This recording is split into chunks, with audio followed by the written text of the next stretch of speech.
Nas Daily went from gaining over 300 million views a month, traveling the world and making millions of dollars, to being called out for racism, scamming, and cultural exploitation. Now he's struggling to hit 100,000 views per video, even with 14 million subscribers. So in terms of revenue, right, we roughly make 500, Wow. 500, 600 a month. Can you rank the income streams? Yes.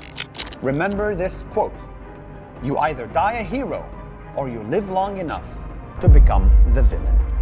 One of the biggest controversies that started this downfall came when he featured a 103-year-old tattoo artist from the Philippines and was accused of turning her culture into a paid online course. The internet saw it as exploitation, and Nas's reputation started to crumble. But what's even worse is that this wouldn't be the last time he mocked the Philippines, and this was only the beginning of the bigger scandal that would follow. But to understand how a Harvard-educated tech worker became one of the most hated creators on the internet, we have to go back to where it all began. Nasir Yassin was born to a Palestinian Arab Muslim family in a small city called Araba in Israel, which already seems like a complicated background. But he was smart and got into Harvard at just 19 years old to study aerospace engineering through a scholarship. His first YouTube video was back in 2012 when he and his Harvard buddies literally sent a hamburger into space using a weather balloon, calling it Operation Skyfall. The video blew up and got 500,000 views in less than 20 days, which was insane for a first upload. But instead of jumping into content creation right away, Nas finished his degree and went to work in tech, making good money at companies like Venmo. But in the back of his mind, he remembered how powerful the internet could be. So in 2016, Nas came back with a clear mission that would change everything. He decided to upload one short video every single day for 1,000 days straight, showing stories from around the world. Hi, what I'm holding right now is a very powerful piece of paper because this is the world's strongest passport. And it doesn't belong to any of the countries you expect. Not the US, not China, not the UK or Iceland. It belongs to a tiny, tiny country called Singapore. By the time he finished his 1,000-day challenge in January 2019, he had built Nas Academy, turned it into a legit media company with over 100 employees, started making millions of dollars, and ended up with more than 60 million followers across all his platforms combined. I think the first tip is to never want to be a social media person. Do not pursue that as a career. I think you should just be interested in telling stories. If you're good at them, you'll become big on social media. If you're bad at them, you'll get better. Just don't give up. And that's literally what it is. Do not try to be a social media person. I never wanted to be a social media person. I just wanted to tell stories of people. But soon, people started to see that his business wasn't all about showing the good in humanity. These first cracks started to show when Nas uploaded his world's oldest tattoo artist video, featuring this 103-year-old woman from the Philippines named Huang Ad, who does traditional tattooing. She doesn't use any machines. She makes her own ink out of charcoal and water and uses actual thorns from trees as needles. The video seemed totally innocent at first. It was classic Nas content, highlighting unique cultural traditions. But then people started reading the description, and that's when the comments exploded. Because Nas was advertising that Huang Ad was now teaching on Nas Academy in the description, his online education platform, and you could pay to learn from her. And that made people go mad. One guy said, Yassin is the type of guy to convince a retired woman to become a teacher. Nas Daily apparently scammed her for his Nas Academy thing, and the video proof is fake, confirmed by Lola's family member. I was literally heartbroken when I found out, since I instantly lost trust in Nas. And later it would turn out that the comments were right, because on August 4th, 2021, Gracia, Huang Ad's relative, made this explosive post on Facebook that read, "Warning, Huang Ad Academy is not real. My grandmother did not sign any contract with Nas Daily. Some people are taking advantage of our culture. Please help us stop this disrespect to the legacy of Apo Huang Ad and the Butt-Bot tribe." The post went viral, and the hashtag #UnfollowNasDaily started trending immediately. This made Nas lose 500,000 Facebook followers in just 3 days. But things got even worse for Nas when the Philippine government got involved through the NCIP, which is the National Commission that protects indigenous people's rights. Their investigation revealed that the ancient art of tattooing practiced by the Kalinga tribe is collective cultural property, meaning Nas Daily will need consent from the entire community before he can list the lessons on his academy. Nas sent a team back to the Philippines to try and fix the mess, drafting a new contract that kinda addressed everyone's concerns. But the damage was already done, since his name was already under fire in the public. But I'm not the one here, I'm not the one standing here pretending that I stand for all these things. You do, there you go, the biggest hypocrite on YouTube. If Gracia hadn't spoken up and made that Facebook post, Nas would have just kept selling that course and profiting off Hwang Ad's cultural legacy without properly paying her or getting real consent. But it turned out this wasn't the only damage Nas had done to the Philippines, because another Filipino woman came forward with more disturbing allegations. Her name is Luis Mabulo, and she founded the Cacao Project, which is a non-profit organization meant to fight deforestation by helping Filipino farmers grow cacao trees instead of other crops. Nas had reached out wanting to film her project because it seemed like perfect feel-good content for his channel. But according to Luis, when Nas and his team actually showed up to film, things got nasty real quick. She claimed that Nas kept making these rude comments about the farmers, according to her post. "I've held my silence for 2 years. However, in light of recent news, it's high time I break it.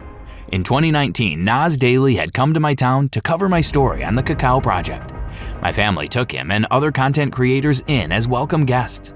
However, in so little time, I was disappointed to learn that the man I'd looked up to for years was not the bearer of good news he'd misled his followers to believe he was. I watched him imitate and mock the local accent and language, vocalizing Tagalog-sounding syllabic phrases, saying it sounded stupid. He repeatedly said that the people of my hometown, poor farmers, are so poor. Why are Filipinos so poor? He said no one wants to hear about farmers or farms. It's not clickable, viewable content. The worst part was when he allegedly said that no one wants to hear about farmers or farms because it's not clickable, viewable content, showing that he only cared about what would get him views, not about actually raising awareness for real issues. Nas filmed the entire project but never released the video because, according to Luis, he didn't think it was entertaining enough for his audience. This did even more damage to his brand of spreading global positivity because it showed he didn't respect the communities he said he cared about. And here's Nas' response post to the whole situation. "To my biggest sadness and surprise, your story was not true on the ground. Once we arrived at your plantation, once we saw the village and talked to the farmers, we came to the conclusion that there is no story here, that the awards on the internet are just that, awards. Our investigation has made it clear that your story in the media is false, and that there are no 200 farmers that you work with, and there are no cacao plantations that you don't personally profit from.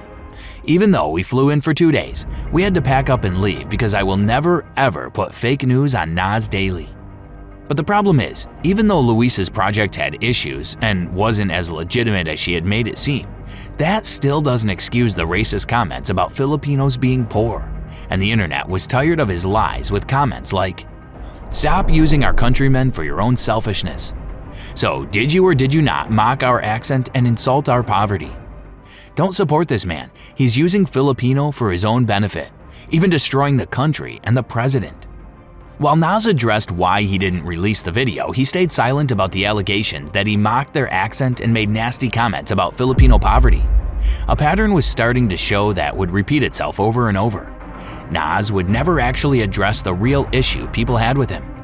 But if Nas thought exploiting Filipino culture was bad for his reputation, things were about to get way worse when he started getting close to crypto billionaires who turned out to be massive frauds. Because on November 12, 2021, Nas uploaded a video that's now been deleted from his channel, titled "The Most Generous Bitcoin Billionaire." The video was all about Sam Bankman-Fried, who founded this massive cryptocurrency exchange called FTX. Sam lives in the Bahamas with 10 roommates. Sam is 29 years old only, but Sam has $22 billion. And he wants to donate all of it to charity. But why? Well, for many. But then late in 2022 rolled around and FTX completely collapsed. facing a massive liquidity crisis that revealed the whole thing was basically a house of cards. Company FTX went bankrupt, and this was not a normal bankruptcy. It was a fraud. He tried to hide it, but people discovered the truth only last week. Customer funds are lost in the billions. Sam was arrested in December 2022, and by March 2024, he was convicted of fraud and money laundering. The judge sentenced him to 25 years in prison and hit him with a fine of over $11 billion, making it one of the biggest financial frauds in history. It also came out that Sam only gave away a tiny 0.1% of his money to charity, which completely destroyed Nas, calling him the most generous billionaire who wanted to donate everything. Funny thing is, Nas never gave an apology for the video. One said, "After promoting this, the next thing that should be heard is an apology." But apparently, there was none. Nas scammed daily in a nutshell. But Nas wasn't done hyping up scamming crypto billionaires.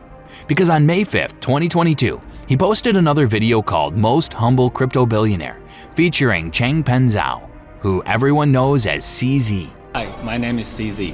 He made over $60 billion, but his mom still called him stupid.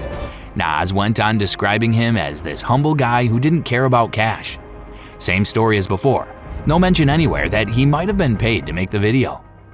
Turns out, CZ wasn't clean either, because Binance got charged with breaking sanctions and violating money transmitting laws.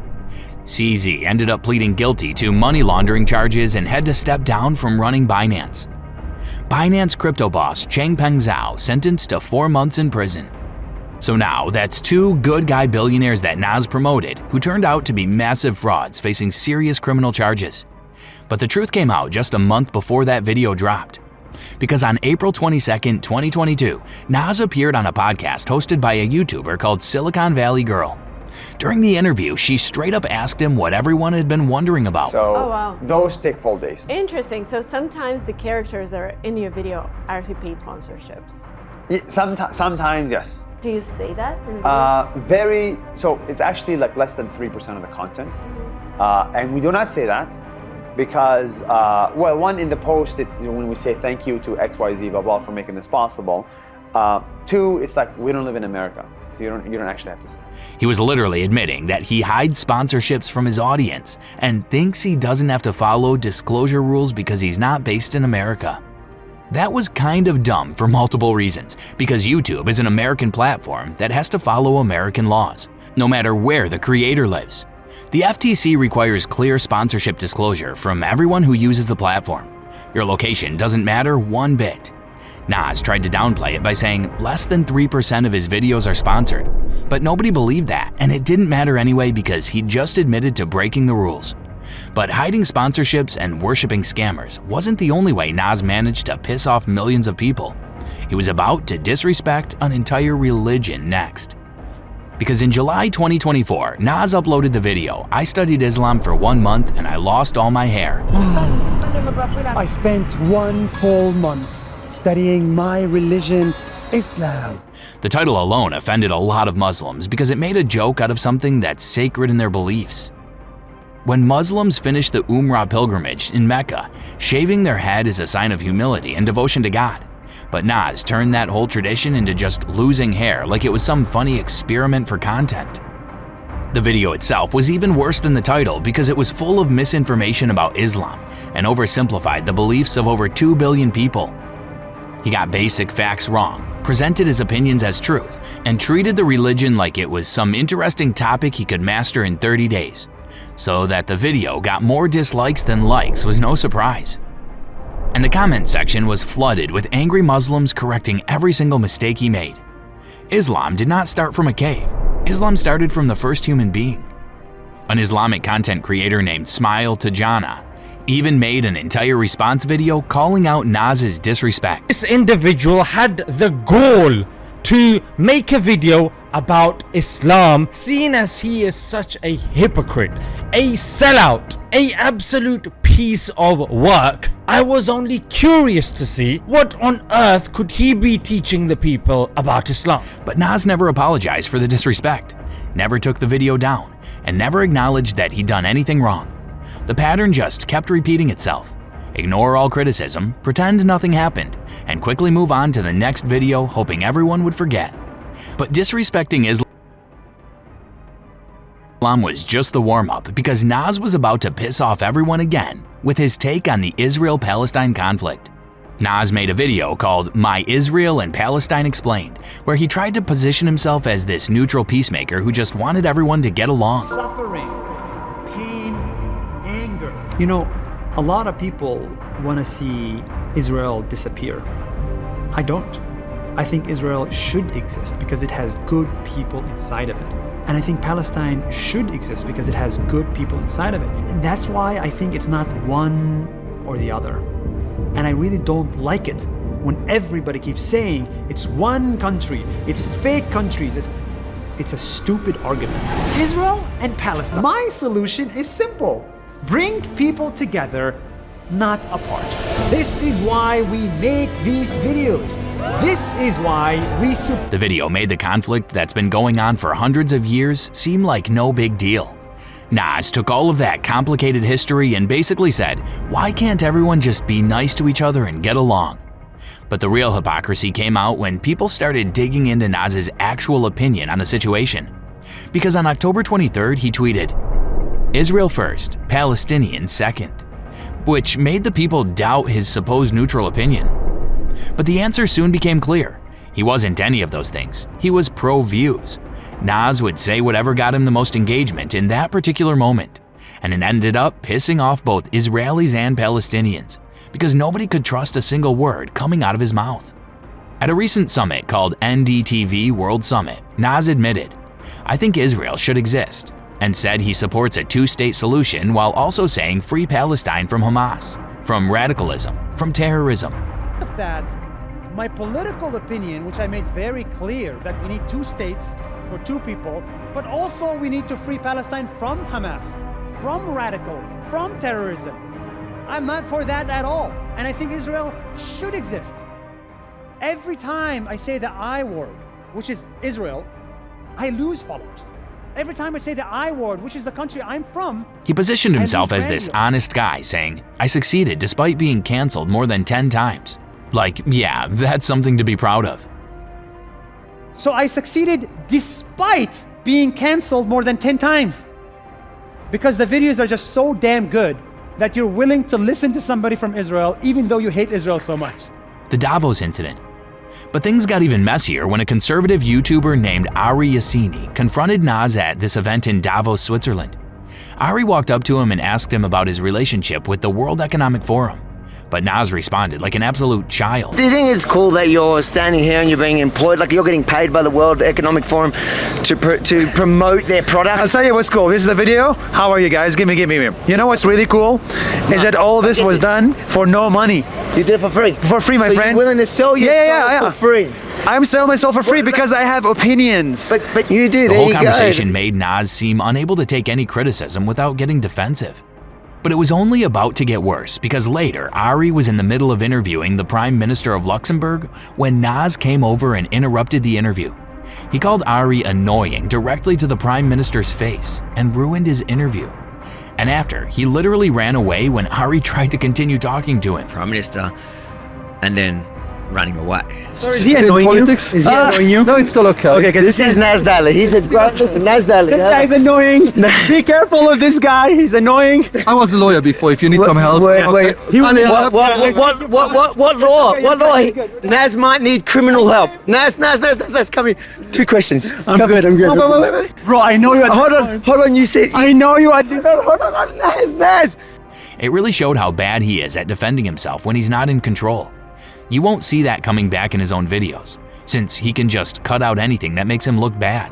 Because when you look back at every single controversy Nas got himself into, they all trace back to one massive problem: his big ego. Going to do the unthinkable. I'm going to discuss every controversy I've had on YouTube, from Israel to crypto to Philippines to all that stuff, and I'm gonna call my haters. Yeah, I'm gonna call.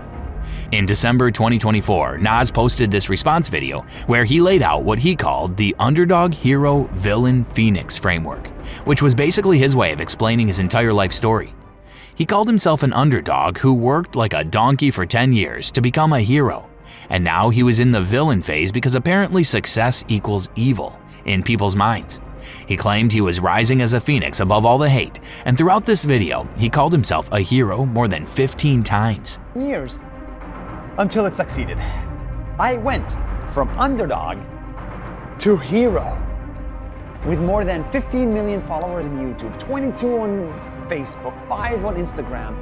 I've become a hero. And now we have a company of 100 people and making millions of dollars. So Nas even did these staged phone calls in his video where he called his own employees and asked them questions like, "Are we working with the Israeli government?" Of course, they said no. They literally work for him and depend on him for their paychecks.